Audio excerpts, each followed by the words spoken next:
Sir, I'm sure you are aware of the severity of the situation. You need to tell me exactly what you saw. When I entered his room, the man was within 2 feet of the door, on his knees and elbows. He was holding his head in his hands. I noticed blood on his head. Then I turned the light on. I looked and saw blood on the walls. It was on the bed and in the bathroom. This frightened me, and I immediately left and ran back downstairs.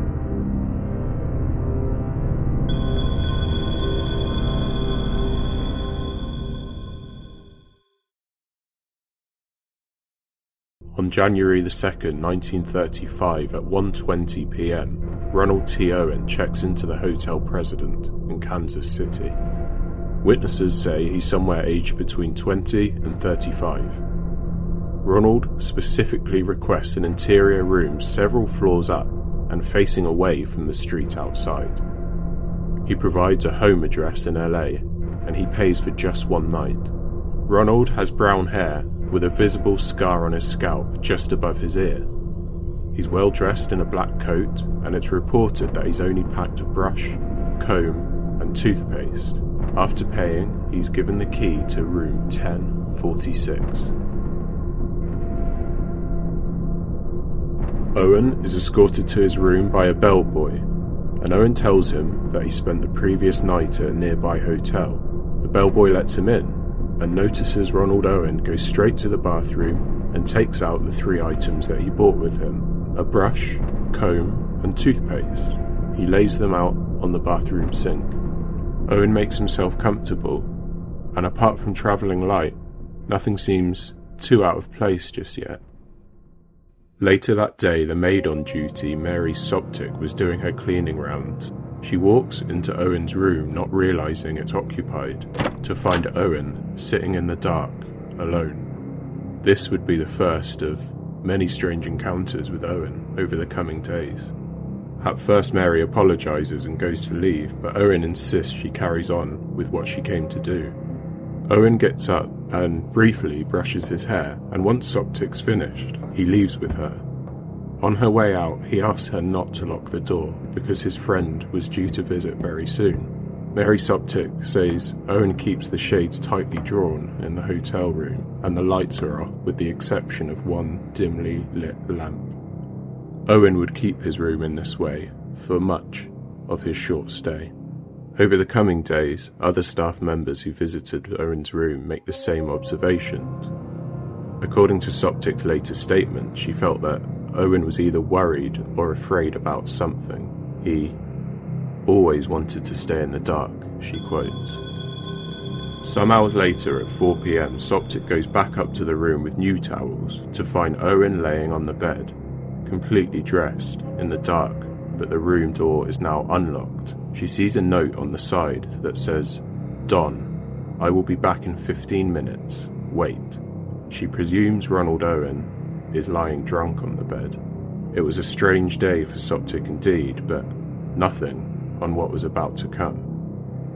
The next day at 10:30 a.m, Soptic notices the door to room 1046 has been locked from the outside. Assuming Owen had left and locked it from the outside, she enters again, but again finds Owen still sitting inside with the lights off. While Soptic is in the room, Owen answers a phone call, and he's heard saying, "No, Don, I don't want to eat. I'm not hungry. I just had breakfast. No, I am not hungry." She finishes her chores and leaves the room again. Circumstances around Roland Owen are getting stranger by the day. So later that day, at 4 p.m. again, Owen has company. She hears 2 male voices inside the room, and when she knocks, she hears a rough voice say, "Who is it?" She explains she has fresh towels, but the voice answers back saying, "We don't need any." Well, Soptic knows this isn't true. She'd left no towels in that room.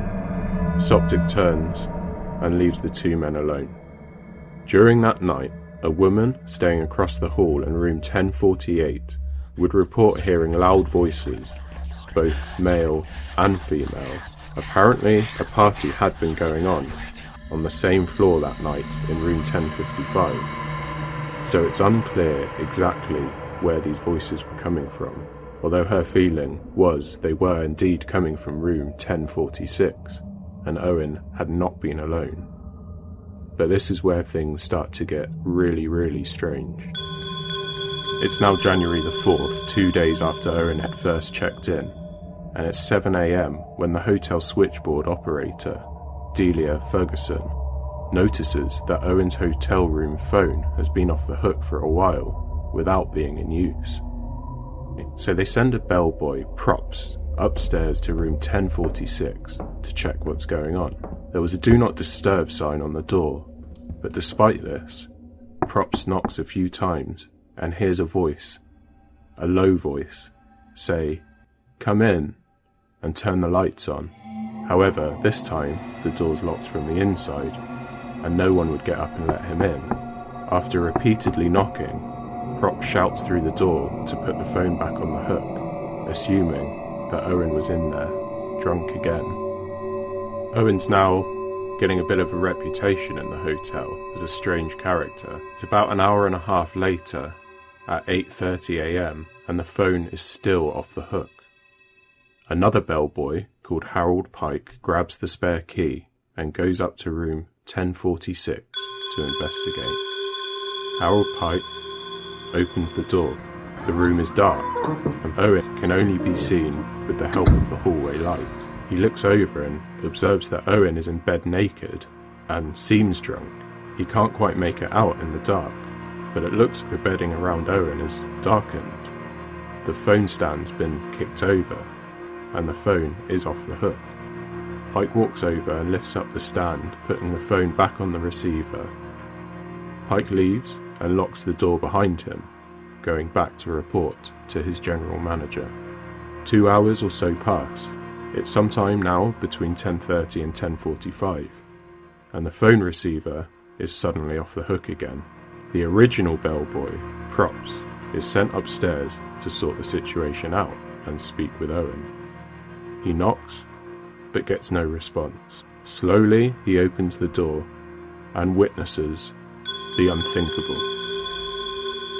Props' later statement to the police is as follows. When I entered his room, the man was within 2 feet of the door, on his knees and elbows. He was holding his head in his hands. I noticed blood on his head, then I turned the light on. I looked and saw blood on the walls. It was on the bed and in the bathroom. This frightened me, and I immediately left and ran back downstairs. Sadly, Owen had been discovered with extensive injuries. He was tied up on the floor with a cord around his neck, wrists, and ankles. It looked like he'd been tortured in that room. Blood had sprayed on the wall. It was above the bed on the ceiling, and that darkening of the bed sheets that had previously been seen was, in fact, blood. Lots of blood. Owen had been hit repeatedly on the head, and his skull was fractured. He'd been stabbed in the chest several times, and his lung was punctured. There was bruising around his neck, possibly indicating he'd been strangled, but despite this, Owen was still alive. One of the first detectives on the scene is able to ask Owen who else had been in the room, and Owen replies nobody. Owen is out of it, but he says, "I fell against the bathtub." Clearly, this is impossible. A doctor also arrives with the detectives and asks Owen if he tried to take his own life, to which Owen replies no. Owen soon collapses and falls completely unconscious and is taken to hospital. He fights, but loses his battle, dying in hospital from his injuries early the next morning. The doctors said that these injuries occurred at least 6 to 7 hours prior to the body being discovered. This means that when the first bellboy checked on him, he was injured at that point, but still calmly said, "Please come in and turn on the lights." Unless it was not Owen, and it was someone else. Detectives find no weapon or any of Owen's belongings in the room, and suicide is immediately ruled out. It's clearly a homicide. On the phone stand, police find 4 fingerprints, and they theorize they're potentially female fingerprints. All staff members' fingerprints are checked, there's no match. When Owen had first checked into the hotel, he said he was from Los Angeles. But Los Angeles authorities were not able to find any record of Ronald T. Owen. His body would be placed for viewing at Melody McGilley Funeral Home, and as the story spread in mainstream media, more and more people started reaching out to Kansas City authorities to see if their loved one could be Owen. There was no luck identifying him. The only evidence the police found in the room was a hairpin, safety pin, and an unlit cigarette, a small bottle of dilute sulfuric acid, and a necktie which had been worn by Owen. One of the 2 hotel glasses had been smashed in the bathroom sink. A jagged piece of glass was missing, and it was suggested that the glass could have been smashed over Owen's head. Now the police turned their focus to this mysterious man, Don, that Owen had referred to several times while at the hotel.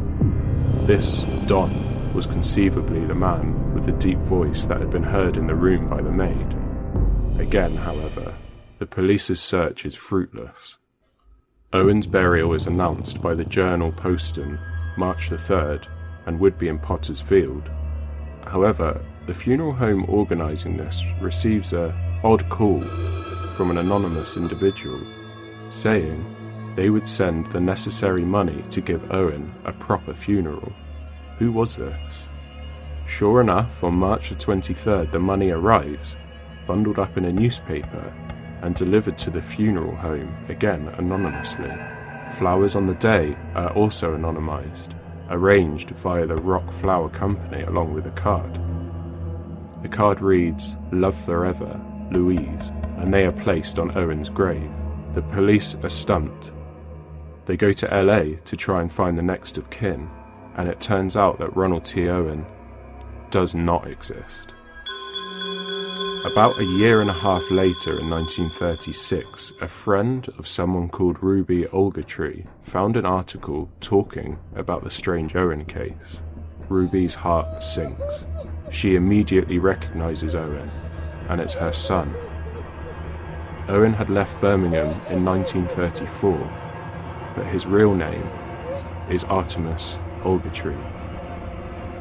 Ruby claims she had received letters from her son in the spring of 1935. Impossible, as these letters were delivered after Owen's death, and the letters had been typed using a typewriter. Again, as far as Ruby's concerned, it's impossible. Not only would Owen have been dead, but he didn't know how to use a typewriter. Supposedly, the tone of the letters from Artemis was slangy and unfamiliar. Artemis was actually a 17-year-old boy. Finally, the police have some information to go on. So, what the hell happened with this case? Theories range, but the first is simple. The man referred to as Don beat Artemis to death in room 1046 and acted alone. As mentioned, it had come to light that Artemis had stayed in a different hotel previously to the hotel president with another man, possibly Don. Don could have been the man with a deep voice, heard by the hotel maid. Even if true, the police could never find the identity of this man, Don. The second theory, perhaps, is more plausible, and it's that Don didn't act alone. This theory relates to observations from an elevator operator on the night of the murder. His observation could also shed a small amount of light on who Don was. The night of murder, the operator Blotcher saw what he describes as a commercial woman on the 10th floor. He said the woman was about 135 pounds and about 5.5 feet tall. She had dark hair and was wearing a coat of black Hudson seal.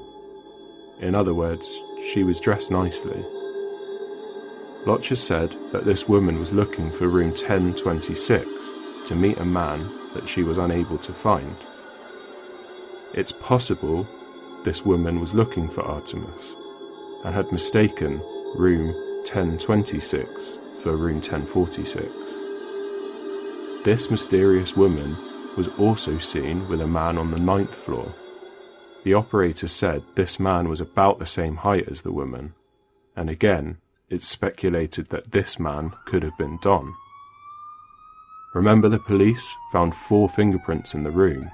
One set of fingerprints they suspected were left by a woman, and another woman in room 1048 said she heard loud voices cursing at each other during the night of the murder, and there was a man and a woman in 1046. It's not unreasonable to suggest this woman and the man who was seen with her could have been responsible for what happened to Artemis. However, nothing official ever came from the descriptions of these 2 individuals. A third theory has been proposed from sensational articles down the years, stating that Artemis Ogletree had been murdered for being unfaithful to his fiancée. Remember the announcement from the Journal Post about the funeral, which prompted an anonymous caller to fund Artemis's funeral? Well, it's been speculated that the sequence of events went a little differently to reported. The Newcastle Run reported that a woman calls the newspaper and says, "You have the story wrong. Ronald Owen will not be buried in a pauper's grave. Arrangements have been made for his funeral." This woman was asked to identify herself and explained what actually happened to the man known as Owen. She is quoted to reply, "Never mind. I know what I'm talking about. He's got himself into a bit of a jam." She then hangs up the phone. At the same time, a man calls up the funeral parlour and says, "Don't you bury Owen in a pauper's grave. I want you to bury him in the memorial park. Then he can be near my sister. I'll send you the funds to cover funeral expenses." The man apparently explained that Owen had a jilted girl he was engaged to, and that in room 1046, Owen had a little meeting with that woman. Before hanging up the phone, he says, "Cheaters usually get what's coming to them."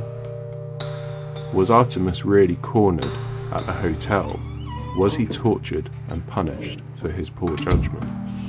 Other than this, the mysterious case has been left to collect dust. There's no other clues or leads that have come up, and to this day, no one really knows what happened in hotel room 1046. How can something so grisly have happened? Could Artemis or Owen been held prisoner? And was he really punished for cheating? Given he'd been extremely badly beaten, but he had the chance to explain to police what happened, he chose to say that he'd fallen against the bath. Thus we are left with the case of a young man being savagely beaten in a hotel room in a short window of time. There's no real evidence of who could have done this, who was in the room with Owen, and where they went. The mystery of room 1046 was to become one of the most famous unsolved murder mysteries of all time. And sadly, with the length of time that has now passed, this is another case that is unlikely to ever be solved. So now I ask you, what are your thoughts on the mystery of room 1046? What happened to Owen? And do you have any further information?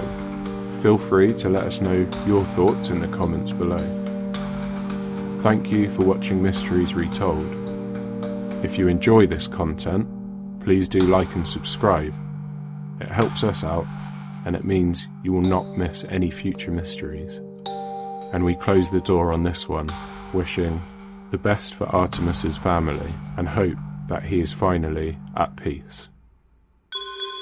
Good night.